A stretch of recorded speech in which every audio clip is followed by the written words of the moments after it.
Good morning! Naiinis ako. Alam niyo kung bakit? Hindi niyo sinabi sa akin dahil pala magaganda ngayon.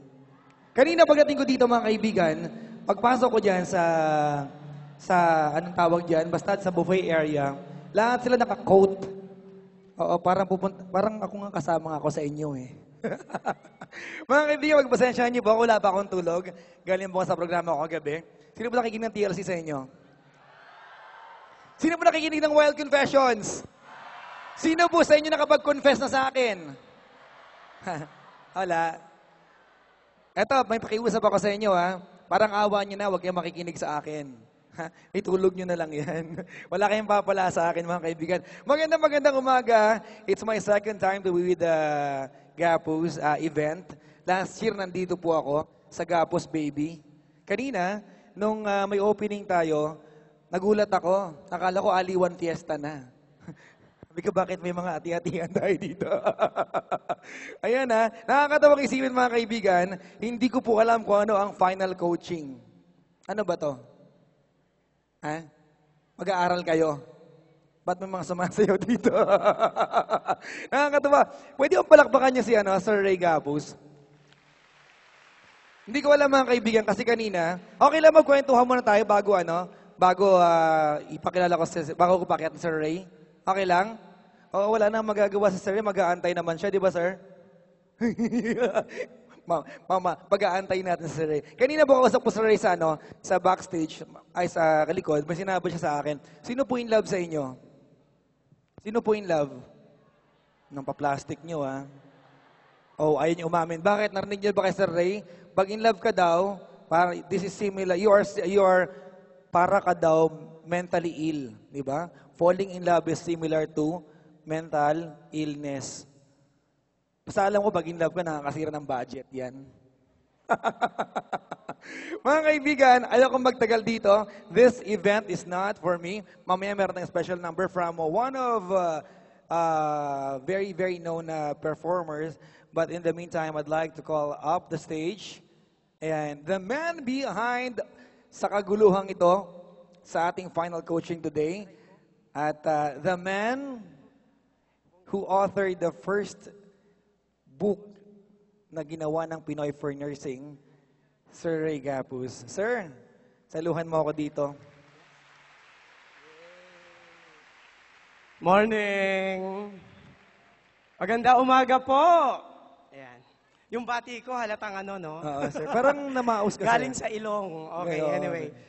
I'd like to thank Papa Jack for coming over. Ayan. And Ayan, bigla nag-promote eh. This is the book, colleagues, ladies and gentlemen.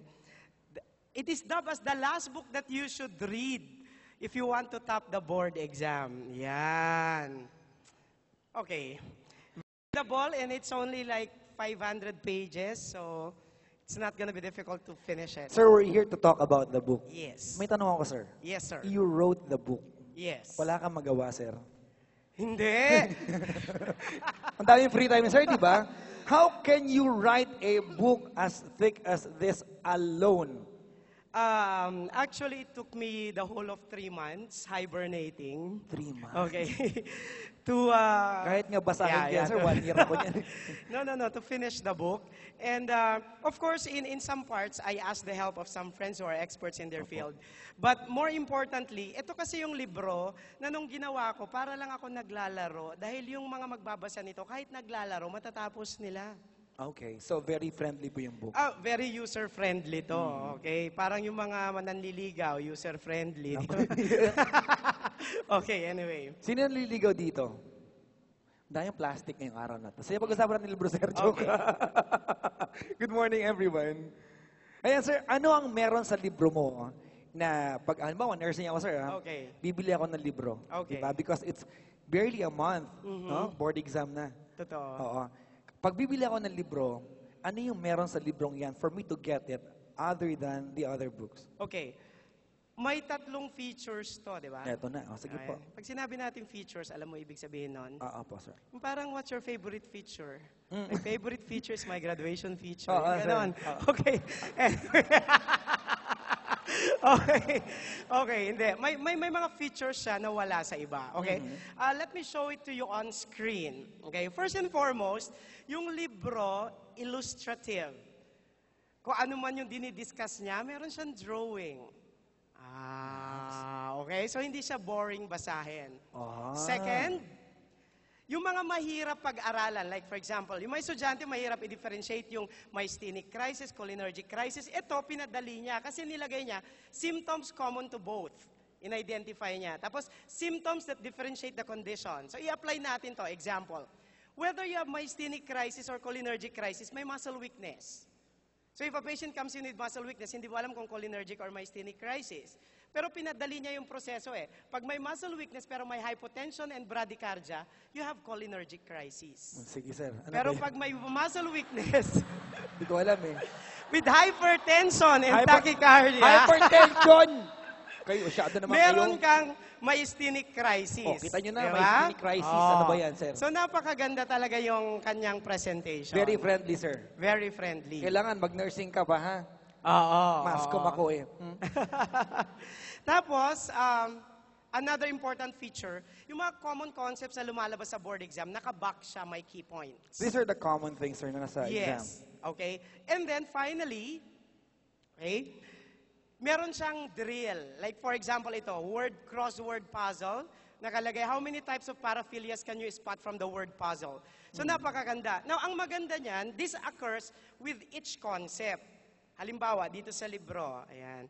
Meron ho tayong version na black and white no libro, mas mura. Yung colored, okay lang siya. Pero the first one that's coming out of the colored, Sir, ano po ito? This is the black and white version? black and white yung loob niya. Black and but white. Colored to, okay?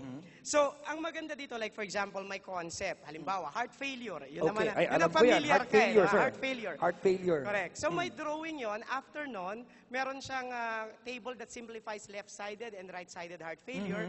Tapos nun may key point siya, tapos nun may drill. Ayun. So, lahat ng topic, meron siyang specific portions. So na you ganito. have fun reading the Yes, book, going oo. over it. That's true. Tapos, maliliit lang yung concepts. After one concept, biglang ganito na yung format uli. After another concept, ganyan na siya uli. Ibig sabihin, sir, it's very likely you will not have information overload. That's Kasi very true. you're having... Alam mo, sir, Jim, ma-share ko lang, ano, I like the concept of the book. Alam mo kung bakit? Bakit? Kung di yung tatanong mga kaibigan, I'm a professor sa PUP, Wow. and I do not give examinations, not at all.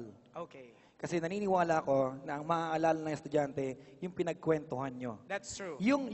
The part where the students had fun. Oo. And this book is fun.